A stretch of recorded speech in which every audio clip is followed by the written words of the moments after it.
마태복음 11장 보겠습니다. 예수님께서 제자들 이제 파송하시면서 당부하셨던 말씀들이 이제 10장에 다 나와 있죠. 그리고 이제 11장에 그 다음에 이제 요한, 침례 요한에 대해서 이제 말씀을 하십니다. 1절 보면 예수께서 12 제자에게 명하시기를 마치시고 이에 그들의 여러 동네에서 가르치시며 전도하시려고 거기를 떠나가시니라. 이 1절은 좀 11장 1절 하기에는 좀 그래요. 10장 43절에 이어지는 게 더 어울릴 것 같은 그런 겁니다. 그래서 어쨌든 이제 10장이 끝나고 이제 11장에 넘어왔다는 것을 알려주고 있죠. 그래서 이제 전도하러 또 이제 떠나가셨다.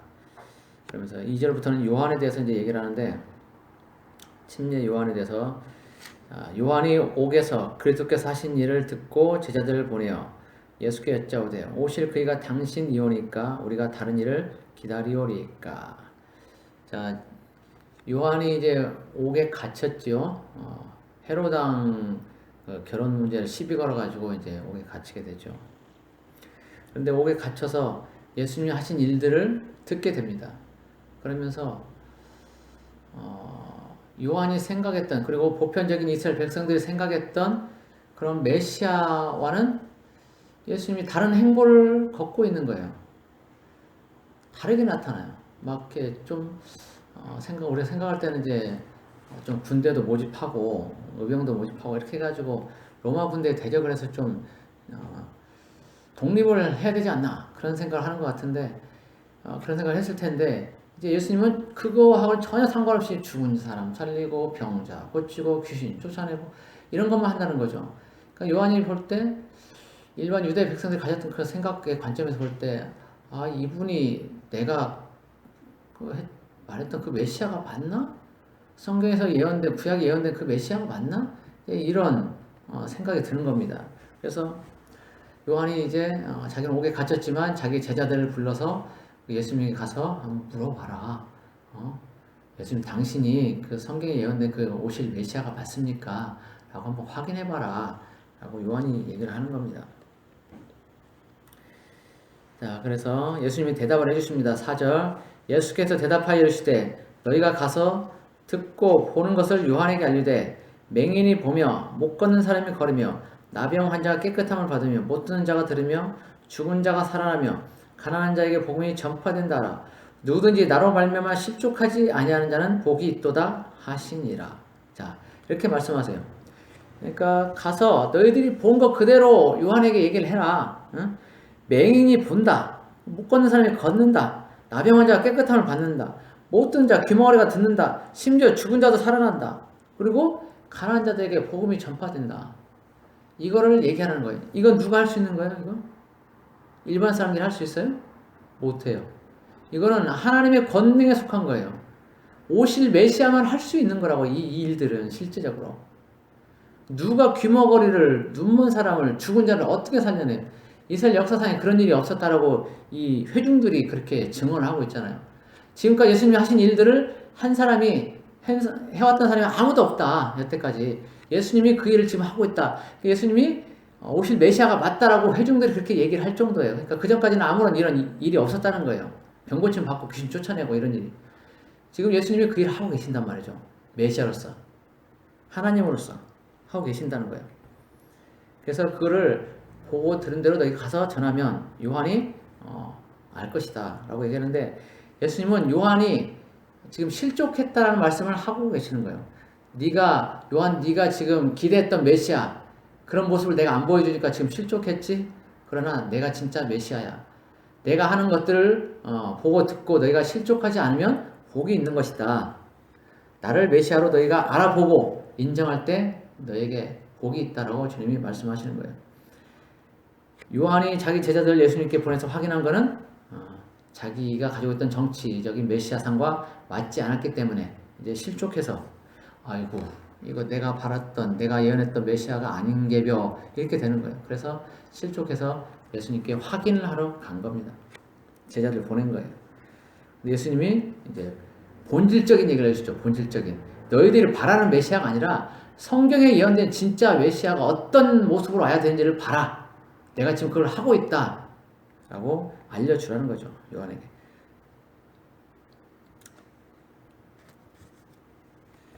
자, 뭐 실족은 요한만 하는 것이 아니죠. 지금도 우리는 살면서 많이 실족을 하죠. 하나님이 성경에 이렇게 돼 있고 저렇게 돼 있고 여러 가지 모습으로 표현이 돼 있는데 나에게 맞지 않는 내가 생각했던 하나님의 모습과 다르게 살면서 드러나면 내가 원하는 방향으로 하나님이 해주지 않으면 하나님은 마치 없는 것처럼 생각돼서 실족될 때도 있어요. 저도 뭐 예전만큼은 아니지만 지금도 과연 하나님 우리의 모든 것을 정말 이렇게 어떤 의심은 아니지만 하나님에 대해서 다시 한번 이렇게 생각해보는 그런 것들을 가끔 이제 있어요. 그런 경우들이. 그러니까 그런 생각이 머릿속으로 지나가는 거죠. 하나님을 의심하게 하는, 마치 하나님이 나에게 없는 것 같은, 나를 떠난 것 같은 그런 때들이 또 하나님이 나와 우리 성도들, 교회들을 돌보지 않는 그런 것 같은 생각이 드는 때들이 있어요. 근데 그게 왜 그런 생각들이 드냐면 그건 사단의 노림수라는 거예요. 속임수. 생각은 영적 세계에서 그들이 천사나 아니면 마귀나 귀신들이 말하는 것들이 우리의 생각으로 들어온단 말이죠. 나타나는 거예요. 그럴 때 그 생각이 하나님의 것인지 아닌지를 분별을 해봐야 돼요. 그래서 그것들이 하나님의 것이 아니다 싶을 때는, 하나님을 의심하게 하는 그런 것이다 싶을 때는 그건 내 생각이 아닌 거예요. 나에게서 나오는 생각이 아니고 사단이 주는 것이기 때문에 그런 것들은 과감히 예수님으로 떠나가라고 쳐낼 필요성이 있어요. 그러니까 나한테 들어왔던 그런 생각들도 하나님의 것이 아니라는 거죠. 그래서 그런 것들은 바로바로 예수 이름으로 쳐내야 합니다. 그래야 실족하지 않고 하나님을 온전히 따라가고 섬길 수가 있습니다. 그 생각이 한번 말려들면 그 생각은 끊임없이 꼬리에 꼬리를 물고 일어나게 돼 있어요. 그래서 나로 하여금 하나님을 등지게 하는 경우까지도 갈 수가 있단 말이죠. 그러니까 초기에 그런 생각이 들면 예수 이름으로 더러운 귀신들 생각들을 떠나가라고 선포를 하고 끊어내야 되는 것입니다. 요한도 지금 그런 경우에 해당되는 거예요. 그래서 자기가 가지고 있는 생각이 본래적인 하나님에 대한 생각이 아니라 보편적인 이스라엘 백성들이 가지고 있던 그 생각에 이끌려서 그 생각을 하고 그렇게 해서 예수님을 판단했던 거죠. 그러나 어쨌든 누구든지 나로 말미암아 실족하지 아니하는 자는 복이 있도다 이렇게 말씀하세요. 어떤 경우든 하나님을 신뢰하라는 거죠. 자기 생각을 신뢰하지 말고. 자, 그리고 이제 그렇게 해서 요한의 제자들이 와서 예수님에게 그 답을 듣고 갔습니다. 그들이 이제 떠나니까 예수님이 그 사람들에게 요한에 대해서 이제 말씀을 하세요. 7절에 너희가 무엇을 보려고 광야에 나갔더냐? 바람에 흔들리는 갈대냐? 그러면 너희가 무엇을 보려고 나갔더냐? 갈대도 아니란 얘기죠. 갈대도 아니고. 그리고 무엇을 보려고 나갔더냐? 부드러운 옷 입은 사람이냐? 부드러운 옷을 입은 사람들은 왕궁에 있느냐? 이것도 아니라는 거예요. 그러니까 너희가 광야에 나갈 때 뭘 보러 나갔냐? 자, 9절에 보면 그러면 너희가 어찌하여 나갔더냐? 선지자를 보기 위함이었더냐? 옳다. 내가 너희에게 이르노니 선지자보다 더 나은 자니라. 그러니까 사람들이 선지자가 광야에서 주로 이제 생활하는 것을 아는 거죠. 어떤 세상적인 그런 거에서 좀 독립돼서 따로 선지자들이 이제 훈련받고 이런 분들, 하나님과 1대1로 대면해서 광야에서 지내는 그런 것들을 많이 봐왔기 때문에 이제 광야에 나가면 선지자를 볼 수 있다는 것을 알죠. 그래서 선지자를 너희들이 보러 갔지 않느냐. 그런데 요한, 이 사람은 선지자보다 더 나은 자다라고 말씀하세요. 그러니까 이 땅에서 가장 큰 선지자, 일상적으로 보는 그런 선지자가 아니라 가장 큰 선지자라고 주님이 말씀하시는 거예요. 그래서 선지자보다 더 나은 자 아니라라고 말씀하십니다. 그걸 이제 성경을 예를 들어서 말씀하시는데 10절에 보면 기록된 바 보라 내가 내 사자를 네 앞에 보내리니 그가 네 길을 네 앞에 준비하려 하신 것이 이 사람에 대한 말씀이니라. 여기서 내가라는 것은 여호와 하나님, 아버지 하나님을 말씀하시는 거고 내 사자를은 요한을 얘기하는 겁니다. 요한. 그리고 네 앞에는 예수 그리스도를 말씀하시는 거예요. 메시아. 그래서 그가 네 길, 예수님의 길을 준비할 것이다. 이 말씀이 이제 예언이 되어 있다는 거예요. 그것이 이제 말라기 3장 1절에 나오는 말씀을 지금 인용해서 말씀하시는 건데, 그래서 요한이 예수님 앞에 와서 예수님의 길을 예비한다라고 예언되어 있다. 근데 그 예비하는 사람, 그 선지자가 지금 요한이다라고 예수님이 말씀하시는 거예요. 그리고 자신이 메시아다라고 말씀을 하시는 것이고, 요한이 큰 자다. 선지자들 일반 선지자급이 아니라 최고의 선지자다라고 말씀하시는데, 왜냐하면 이제 마지막 선지자이기도 하죠. 요한이 마지막 선지자이기도 하고, 하나님의 아들 예수 그리스도께 침례를 베풀었던 그런 사람이라는 거예요. 자, 11절 내가 진실로 너희에게 이르노니 말하노니 여자가 낳은 자 중에 침례 요한보다 큰 이가 일어남이 없도다. 그러나 천국에서는 극히 작은 자라도 그보다 크니라. 어느 누가 감히 하나님의 아들에게 침례를 베풉니까? 아무도 그런 사람이 없어요. 요한 외에는. 요한은 그만큼 하나님의 길을 예비한 자이고 그 예수님과 함께 그 길을 같이 가는 사람인 거예요. 그리고 요한은 기로에 서 있어요. 그러니까 중간점, 전환점에 서 있는 거예요. 전환점. 구약과 신약의 전환점에 서 있는 거예요. 율법의 시대와 은혜 시대 전환점에 서 있는 겁니다. 그래서 요한이 굉장히 중요하고 큰 선지자의 역할을 하는 거예요. 그리고 요한이 아무리 이 땅에서 큰 선지자라 할지라도, 예수님이 인정하는 큰 선지자라 할지라도 천국에서는 제일 작은 사람보다 못하다라고 말씀하세요. 그러니까 천국과 이 땅에서의 어떤 기준은 전혀 다른 것이다 라고 말씀을 또 하십니다. 천국에서는 모든 사람이 다 이 땅에 있는 사람들보다 크고 위대하다라고 말씀하세요. 그리고 이제 12절에 보면 침례 요한의 때부터 지금까지 천국은 침노를 당하나니 침노하는 자는 빼앗느니라 말씀하세요. 자, 그러니까 요한이 아까 전환점이라고 했죠. 전환점, 새로운 또 시작점입니다. 은혜 시대 시작점이고 율법의 어떤 마침이 되는 그런 전환점이에요. 그때 요한의 때부터 이제 회개하라 천국이 가까우니라 그렇게 선포하는데, 그때부터 이제 사람들이 율법이 아닌 은혜로서 하나님께 나아갈 수 있는 길들을 열어주는 겁니다. 그래서 요한의 때부터 이제 사역이 시작되고, 그때를 통해서 요한이 준비하고 예수님 때에서 이제 완성이 되어서 모든 사람들이 다 율법이 아닌 은혜로 천국에 이를 수 있게 되는 겁니다.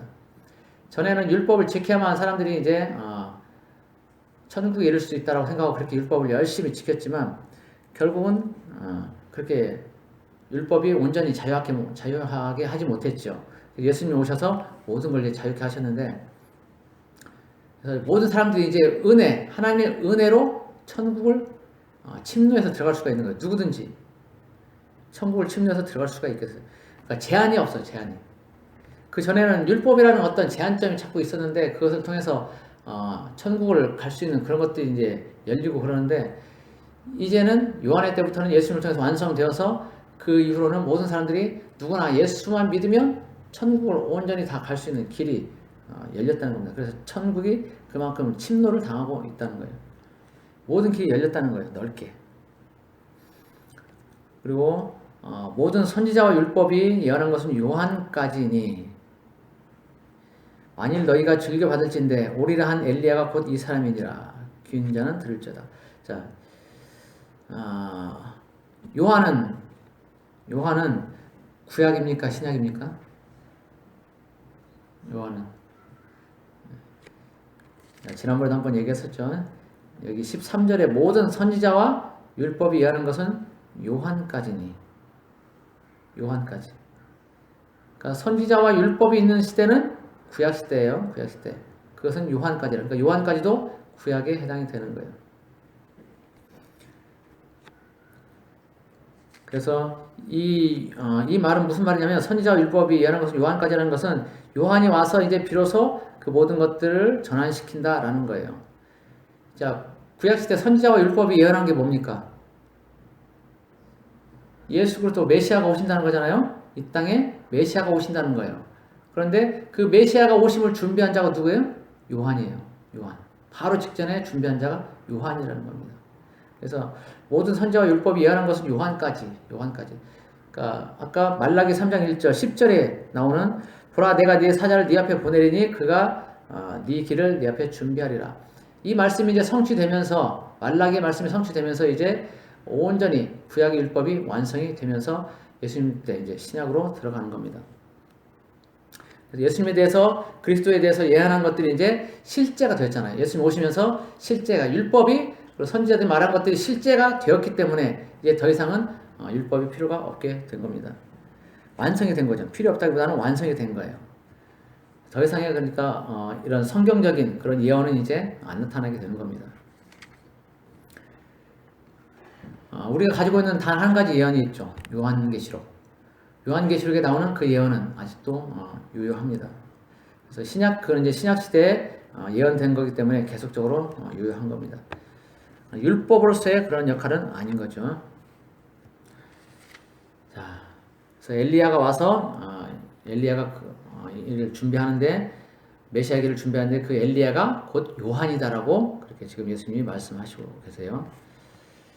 자, 그렇게 해서 이제 율법에 예언된 선지자 그리고 메시아가 이제 와서 실제적으로 그 일들을 하죠.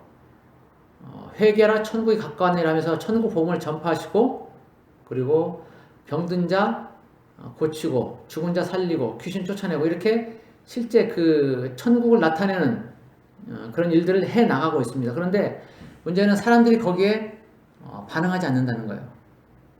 메시아가 실제 와 있고 그것을 준비한 사람들도 요한도 그 시대에 선포를 하고 그랬는데도 사람들은 그것을 알아보지 못하고 반응하지 않았다는 거예요. 그 얘기를 이제 15절 이후로 16절부터 쭉 얘기를 하고 있어요. 이 세대를 무엇으로 비유할까? 비유하건대 아이들이 장터에 앉아 지 동물을 불러 이르되 우리가 너희를 향하여 피리를 불어도 너희가 춤추지 않고 우리가 슬피 울어도 너희가 가슴을 치지 아니하였다 함과 같도다. 자, 장터에 앉아서 이제 노는 거죠. 그러니까 피리를 불어서 즐겁게 어떤 축제, 뭐 결혼식이든지 아니면 어떤 축제 그런 분위기를 만들어서 이렇게 피리를 불어주는데 거기에 반응하지 않는 춤추지도 않고 또 이제 장례식장 같은 데서 슬피 울고 곡을 하는데도 같이 동참하지 않는다는 거예요. 메시아가 왔고 거기에 대해서 천국 복음을 전파하고 그렇게 얘기를 하는데도 불구하고 모든 것들 다 보여주는데도 불구하고 사람들이 반응을 하지 않는다는 거예요. 그러면서 자기들이 가지고 있는 기존에 있던 그런 지식, 잣대로 그 메시아를 판단한다는 겁니다. 선지자를 판단한다는 거예요. 자기들의 것으로. 그 얘기를 18절부터 19절까지 하고 있어요. 요한이 와서 먹지도 않고 마시지도 아니하며 그들이 말하기를 귀신이 들렸다 하더니 인자는 와서 먹고 마시며 말하기를 보라 먹기를 탐하고 포도주를 즐긴 사람이요 세리와 죄인의 친구로다니 지혜는 그 행한 일로 인하여 옳담을 얻느니라. 요한이 와서 금식하고 하니까 제 요한은 귀신 들려 저렇게 안 먹는 거야 라고 말하는 거예요. 자기들의 잣대로 판단하는 거죠. 실제 그 당시에 바리새인들도 일주일에 2번씩 금식을 했단 말이죠. 자기 또 금식을 했어요. 근데 요한이 하는 금식은 심지어 요한이 하는 금식은 그들의 금식과는 달랐던 거예요. 더 많이 엄청나게 많이 금식을 하고 실제적으로 하나님의 능력을 나타내는 그런 일들을 해왔기 때문에 자기들과는 차원이 다른 거예요. 그러니까 거기에 대해서 비판하고 비난하고 그런 거예요. 자기들이 했던 것과 다르다는 거죠. 그래서 거기에 대해서 비난을 하고 요한을 귀신 들렸다라고 그렇게 얘기를 했었는데 그와 반대로 이제 또 예수님이 실제 오셔서 메시아로 오셔서 요한과 반대로 어떤 제한 없이 다 먹고 마시고 하니까 오히려 또 이제 거기에 또 비난하는 거예요. 아니 왜 금식도 안 하고 당신은 메시아로 왔다고 하면서 이렇게 먹고 마시고 죄인들과 함께 지내냐?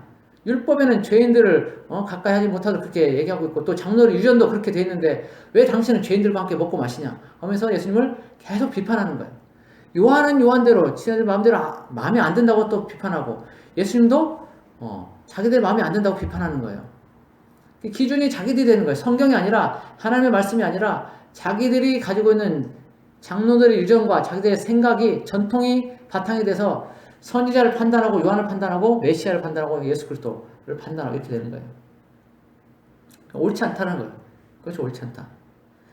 지혜는 그 행한 일로 인하여 옳담을 얻느니라. 이 사람들은 지혜가 없다는 거예요. 그래서 옳은 것이 무엇인지 바로 분별하지 못하고 어리석은 일들만 하고 있다는 거예요.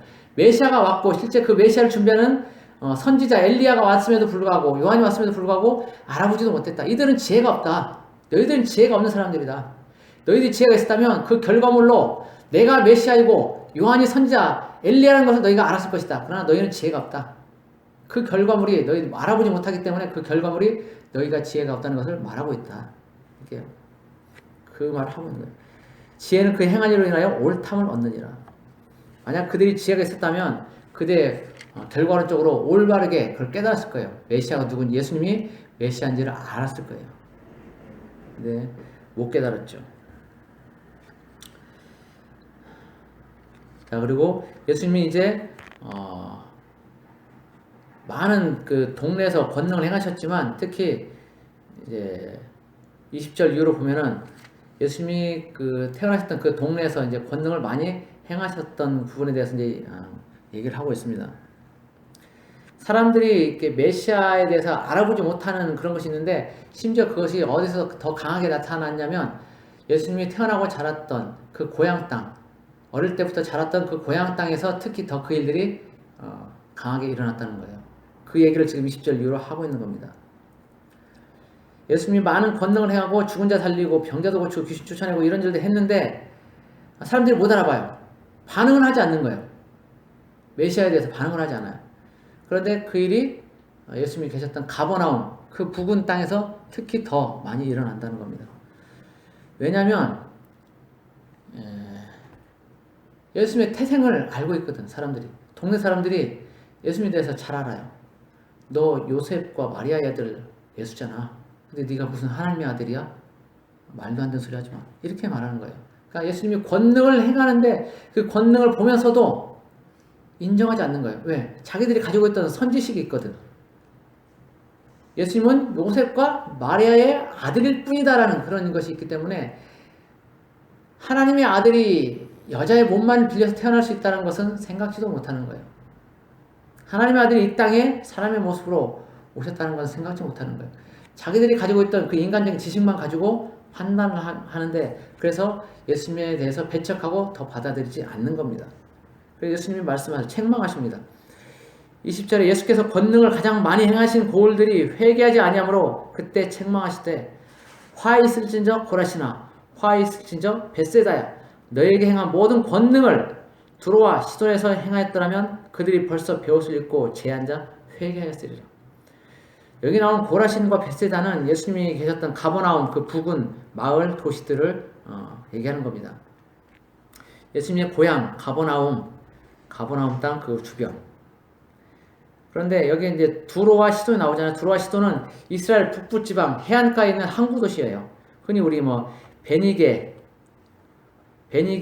뭐 항구 도시, 상업 도시 이렇게 얘기를 하는데 두로와 시돈을 베니게는 이제 페니키아를 얘기하는 거죠.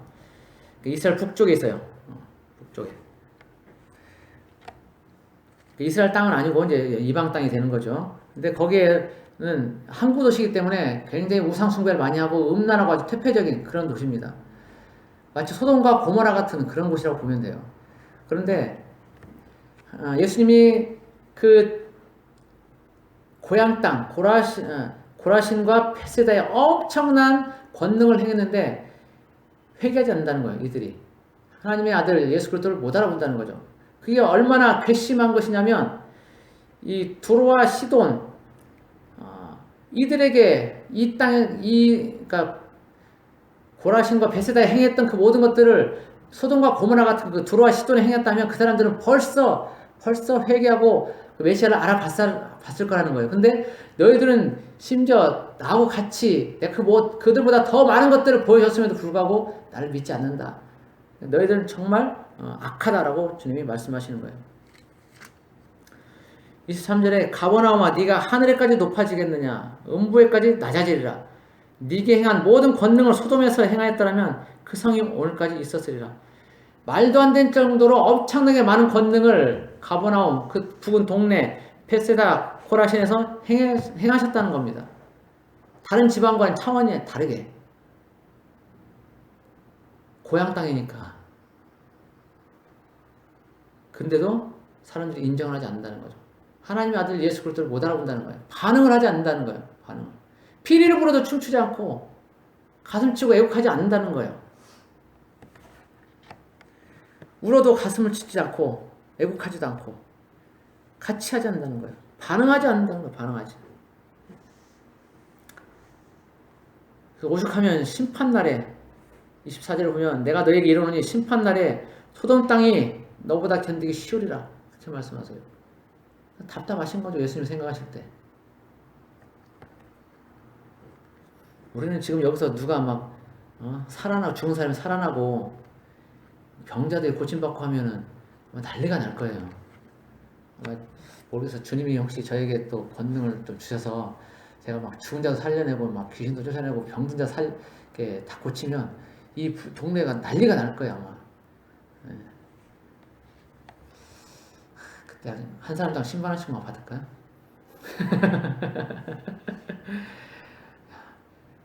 난리가 날 거라고. 근데 이 사람들은 반응을 하지 않는다는 거예요. 그렇게 고침을 받았는데도 반응을 하지 않아. 그리고 심지어는 예수님이 그들이 믿지 않으니까 오히려 더 큰 권능을 행하실 수 없었다라고 말씀하세요. 더 해주고 싶었는데 믿지 않으니까 못하는 거예요. 그들이 불신하니까. 불신이 앞을 가로막아서 예수님이 하실 수 있는 것들을 못하게 제한시키는 거죠.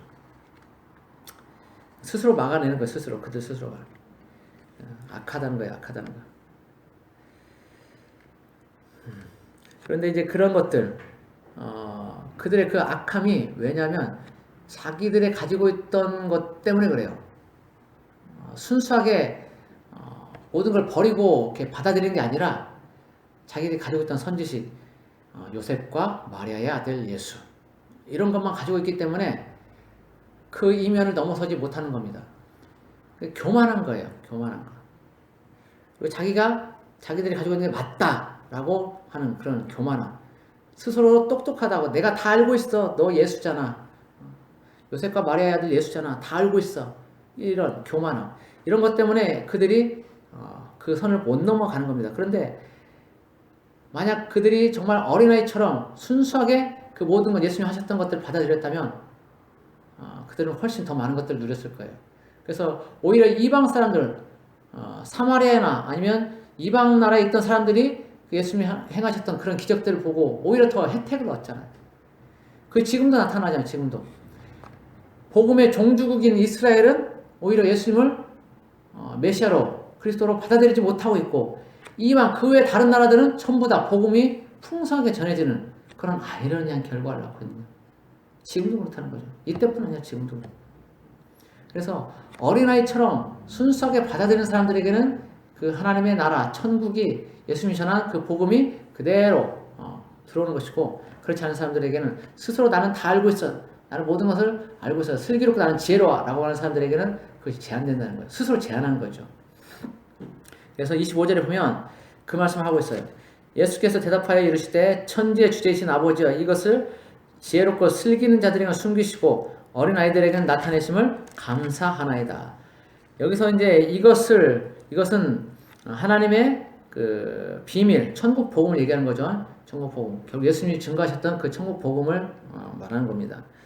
근데 이것을 지혜롭고 슬기는 자들에게는 숨기시고 라고 나오는데 하나님이 일부러 안 보여주려고 숨기시는 게 아니라 그들 스스로가 거부했다는 것을 이렇게 말씀하고 있는 거예요. 그들 스스로 거부해서 그것을 더 이상 어떻게 할 수 없는 상황. 그리고 어린아이들에게 나타내심. 이거는 이방인들은 오히려 순수하게 아이들과 같이 받아들였기 때문에 그들에게는 천국 복음이 그대로 들어갔다. 그래서 이 어린아이들은 메시아에 대해서 반응을 했다는 것을 말하는 것이고 스스로 슬기있고 지혜롭다고 말하면서 나는 모든 걸 알고 있다라고 하는 사람들에게는 그 반응이 나타나지 않았다는 거예요. 그래서 오히려 천국 복음이 막히는 결과를 초래했다라는 것을 얘기하고 있는 겁니다. 지금 계속적으로 같은 이어지는 얘기를 하고 있는 거예요. 메시아가 와서 모든 것들을 행하고 있는데 천국 복음을 전파하고 있는데 반응하지 않고 있다. 근데 그 반응하지 않는 사람들은 스스로 지혜롭다고 생각하고 슬기 있다고 말하는 그런 사람들이다.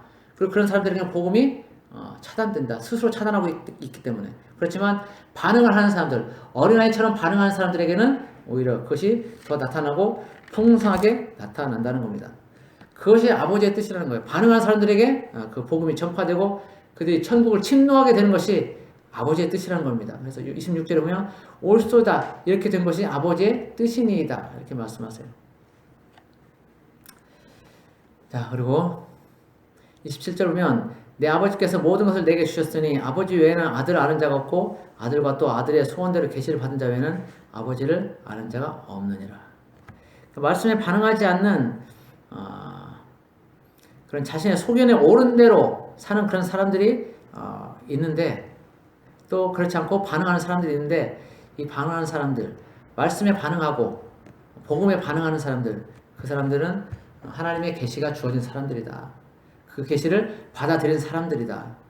그런 사람들이 하나님께 온다. 천국을 침노한다. 그리고 그런 사람들이 하나님의 아들들이다라고 말씀하고 있어요.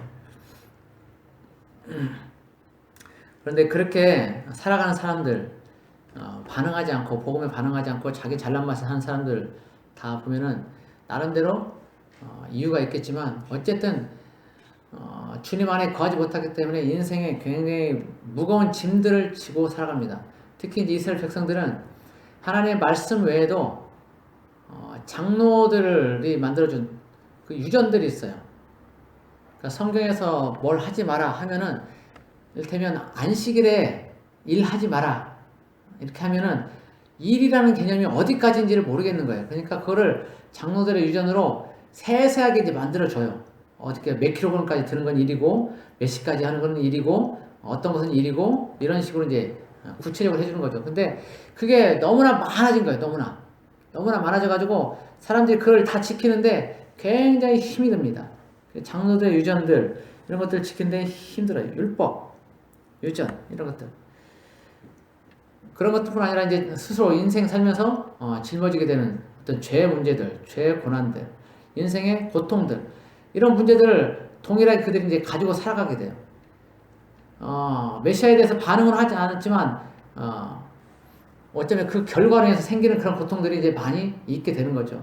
그래서 주님은 너희들이 그런 것들을 왜 짊어지고 사냐? 내가 메시아인 것을 알고 깨닫고 나에게 오면 내가 그 모든 걸 다 해결해 줄 텐데 왜 자꾸 그 짐을 지고 사냐라고 주님이 말씀하세요. 그러면서 수고하고 무거운 짐진 자들아 다 내게로 오라고 말씀하십니다. 무반응하는 사람들, 메시아에 대해서 무반응하고 복음에 대해서 무반응을 보이는 사람들에게 너희들 그 짐 좀 버리고 나한테 와라. 내가 그러면 다 받아주겠다. 그래서 28절에 말씀하세요. 수고하고 무거운 짐진 자들아 다 내게로 오라. 내가 너희를 쉬게 하리라. 거부하지 말고, 나 메시아 예수를 거부하지 말고 나에게로 오라. 예수님 그 사도 바울에게 나타나셔서 말씀하시잖아요. 네가 뒷발길질 하고 있는데 네가 가시체를 발길질 하고 있다. 네가 가시체를 발길질하면 너만 아프지. 가시가 아프겠냐. 복음을 너희가 듣고 나 메시아에 대해서 너희가 알고, 그런데 반응하지 않고 너희가 자꾸 스스로 짐을 지고 인생의 고난의 길을 가는 그런 거 말고, 내가 그 모든 것들을 다 해결해놨으니까 나한테 와. 그러면 내가 너희들 쉬게 해줄게. 나한테 와. 주님이 계속 이렇게 말씀하시는 거예요. 그러면서 29절에 나는 마음이 오냐고 겸손하니 나의 멍에를 메고 내게 배우라. 그리하면 너희 마음이 쉼을 얻으리니 이는 내 멍에는 쉽고 내 짐은 가벼움이라 하시니라. 자, 여기에 예수님이 나는 마음이 오냐고 겸손하다 말씀하세요. 내게로 오라. 내가 쉬게 하겠다 말씀하시면서 예수님이 자신에 대해서 말씀하시는데 나는 마음이 오냐다 그래요. 오냐다. 오냐다는 것은 모든 것을 받아들이는 거예요. 모든 것을 받아들이는 거예요. 땅과 같은 존재. 땅은 모든 걸 받아들여요. 그리고 땅에서 생명을 잉태해서 자라나게 합니다. 그게 땅이에요. 예수님 안에 들어온 사람들에게 새 생명을 주세요. 모든 걸 받아들이고 어떤 아무리 큰 죄를 지었다 하더라도 그 모든 사람들을 다 받아줍니다. 예수님은 온유한 거예요. 그만큼. 땅인 거예요.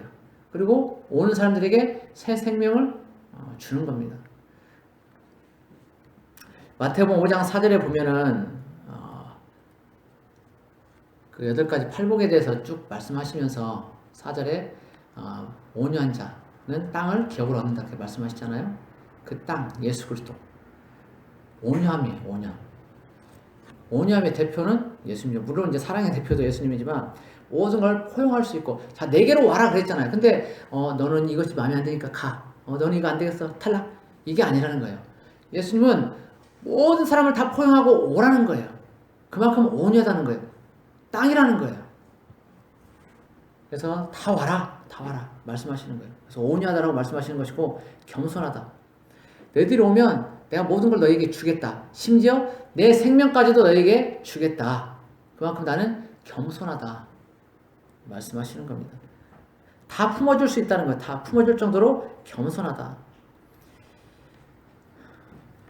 십자가, 내 대신 십자가를 지고 죽을 정도로, 그 정도로 겸손하다라고 말씀하시는 겁니다. 죄의 짐을 짊어지고 죽는다는 가장 수치스러운 거예요, 사실은. 십자가형은 수치입니다, 수치, 원래가. 아주 극악무도한 그런 죄인들만 당하는 것이 십자가형이에요. 근데 예수님은 그 정도로까지 낮아져서 우리 인류의 모든 죄를 짊어지고 그 수치를 다 당할 만큼 겸손하다. 굉장히 낮아지신 분이다. 그래서 너희들이 오면 내가 모든 걸 다 받아주겠다. 그리고 대신 너희를 쉬게 하겠다라고 말씀하셔요. 자, 그만큼 예수님은 이제 오라고 초청하시면서 내가 모든 걸 받아주고 오냐고 겸손하니까 나하고 함께 하자라고 말씀하십니다. 그런데 여기 보면 나의 멍에를 메고 내게 배우라 그랬거든요. 멍에가 뭔지는 아시죠? 예전에 트랙터 이런 것들이 없을 때 짐승, 소나 말로 이제 땅을 뒤엎어야 되거든요. 쟁기질을 시켜야 되는데 한 마리 가지고는 갈기엔 좀 부족할 수도 있어요. 그래서 여러 마리를 멍에라는 그 막대기로 엮어가지고 두 짐승이나 세 짐승이 함께 움직일 수 있게 그렇게 합니다. 멍에를 매게 되면 내 마음대로 못 가는 거예요. 셋이 같이 갈 수밖에 없는 거예요. 둘이 같이 갈 수밖에 없는 거예요. 그게 멍에입니다. 그런데 예수님은 예수님의 멍에를 매라는 거예요. 예수님의 멍에를. 그리고 내게 배우라. 이 나의 멍에를 매라는 것은 자기 십자가를 지라 이 말씀과 같은 거예요. 자기 십자가를 지고 나를 따라 했던 것처럼 그러니까 죽음을 각오하라는 거죠. 내가 십자가에 죽었던 것처럼 너희를 위해 내가 십자가에 죽었던 것처럼 너희도 그렇게 나를 위해서 죽을 준비가 되어 있어야 된다. 그것이 나의 멍에를 매는 것이다. 라고 말씀하신 거예요. 근데 이게 그게 무슨 멍에냐? 그게 고통이지. 이렇게 말할 수 있어요. 자, 우리가 인생 살아갈 때 많은 고통과 고난을 당하는 것은 왜 그러냐면 내 마음이 비워지지 않았기 때문이에요. 그러니까 내 마음이 하나님의 것들로 채워지지 않았기 때문이에요. 내 마음이 세상 것들로 채워졌기 때문에 힘들고 어렵습니다. 모든 걸 포기해버리면 편안해져요. 모든 걸 포기하면. 붙잡고 있으니까 고통스럽습니다. 그런데 내가 예수님 안에서 예수님이 가신 그 십자가의 길을 그대로 가면 나의 모든 것은 예수님이 책임을 져주세요. 내가 내 길을 가려고 하기 때문에 힘들고 어렵고 그렇습니다. 그런데 내가 예수님이 가신 그 길만 따라가게 되면 죽음도 불사하고 따라가게 되면 모든 건 예수님이 책임져 주세요. 그리고 내 마음에는 항상 평안이 있어요. 평안. 여기 보면 너희 마음이 쉼을 얻으라 그랬어요. 너희 삶이 그러니까 네 직장 생활에 쉼을 얻으리라, 네 가정 생활에 쉼을 얻으리라 이게 아니라 네 마음이 쉼을 얻으리라 그랬던 거죠. 인생에 고난이 있지만 그러나 모든 걸 예수님께 맡기는 거예요. 내가 죽는 거예요. 내가 죽고 예수님만 살게 되면 갈라디아서 2장 20절 말씀처럼 예수님만 살게 되면 내가 드러나지 않으면 나는 모든 것이 평안해진다는 거예요. 마음도 쉼을 얻고 삶도 쉼을 얻게 되는 거예요. 그런 걸 얘기하는 거예요. 그래서 이 멍에를 맨다는 것은 내가 부인되는 걸 얘기하는 거예요. 내가. 자, 멍에를 같이 맨데 내가 막 내 길로 가려가면 서로 힘들어지는 거예요. 그러나 그냥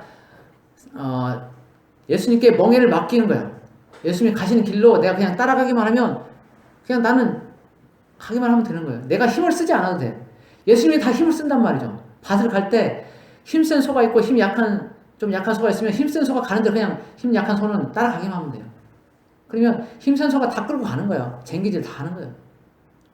내가 살아있으면 내 마음대로 하려고 하면 나는 고통스러워요. 그런데 내가 죽고 예수님만 살아있고 예수님 가신 길만 따라가게 되면 그 길은 평안하고 안전한 길이 되는 거예요. 쉼의 길이 되는 거예요. 그러니까 한마디로 내 자신을 그리스도 안에서 죽이라는 겁니다. 내 자신을 죽이는 것. 그것은 십자가에서 죽는 것밖에 없어요. 그래서 그 멍에를 맨다는 것이 내가 예수님을 따라서 십자가에 죽는 것을 얘기하는 겁니다. 그래서 예수님이 힘센 예수님이 가시고 나는 그 길을 그냥 뒤따라가기만 하는, 옆에서 쫄래쫄래 따라가기만 하면 되는 그런 걸 얘기하는 거예요. 예수님이 멍에를 메고 내게 배우라 말씀하시죠. 그러면 쉼을 얻는다. 이는 내 멍에는 쉽고 가볍다. 예수님이 다 졌기 때문에 나는 그냥 옆에 붙어 있는 거예요. 그냥. 그래서 쉽고 가볍게 되는 것입니다. 그러나 그것은 나의 죽음, 나의 자아 부인이 되지 않으면 어려워요. 내가 살아있을 때는 생 고생만 하고 힘만 들고 아무것도 되지 않는 겁니다. 이 비밀을 깨닫고 안 사람들은 보다 삶이 더 평안하고 안전하고 쉽습니다.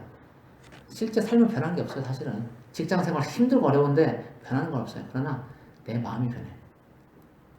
내 마음이 쉼을 얻어요. 그래서 모든 것들이 내가 변했기 때문에 모든 것들이 다 변하게 되는 거예요. 직장생활이 힘들고 나를 쪼는 사람이 있어도 오히려 그 사람이 있어서 감사하다라고 고백을 할 정도가 되는 거예요. 그 정도 고백이 되면 이 말씀을 이해하는 거예요.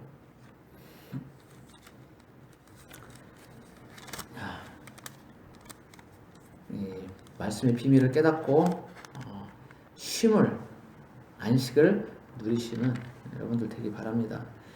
자, 그래서 11장은 요한이 이제 마지막 선지자로 왔다는 것을 말하고 있고, 그 마지막 선지자로 온 이유는 예수님을 증거하기 위한 것이라고 그랬죠. 그리고 증거를 했을 때 사람들이 반응하는 사람들이 있고 반응하지 않는 사람들이 있다. 근데 반응을 하고 그 십자가의 길을 가는 사람들, 자기 부인하고 그 십자가의 길을 가는 사람들에게는 쉼이 있고 복이 있다라는 것입니다. 그게 이제 11장 전체 요약 내용이에요. 주님과 함께 멍에를 메고 그 초청에 응해서 반응하고 주님과 함께 동행하는 그 길을 동행하는 우리 모두가 되기를 예수님의 이름으로 축복합니다. 기도하겠습니다. 고마우신 하나님 아버지 감사합니다. 주님이 복음을 선포할 때 사람들이 그 복음에 반응을 하는 사람들이 있고 거부하며 오히려 비난하고 정죄하고 죽이려고 했던 그런 사람들도 있습니다. 여러 사람들이 있지만 그러나 우리는 이제 그 모든 상황들을 보면서 반응하는 자에 속하기 원합니다. 하나님이 말씀하셨을 때 복음이 선포되고 천국 복음이 드러났을 때 우리에게 전해졌을 때 우리는 반응하기를 원합니다. 하나님이 말씀하시는 그 세미한 음성에 우리가 반응하기를 원합니다. 그래서 나에게로 오라. 내가 멍에를 져주겠다. 같이 져주겠다 할 때 그 멍에를 같이 치며 주님의 안식 안으로 그 쉼 안으로 들어가는 우리가 되기를 원합니다. 내 힘으로 아등바등 살려고 뭔가를 해결하려고 하는 것이 아니라 주님께 모든 것을 맡기고 주님 안에서 평안을 누리는 우리가 되기를 원합니다. 우리 인생은 내가 뭔가를 해보려고 할 때 절대 되지 않는다는 것을 압니다. 하나님, 우리의 마음이 주님께 붙어있기 원합니다. 주님이 말씀하시면 반응하고 주님 안에서 쉼을 얻고 평안을 누리고 행복을 누리고 복을 얻는 그런 우리가 되길 원합니다.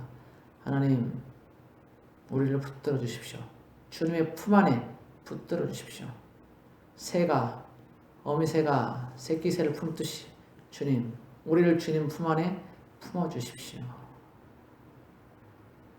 주님과 함께 동행하는 우리가 되길 원합니다.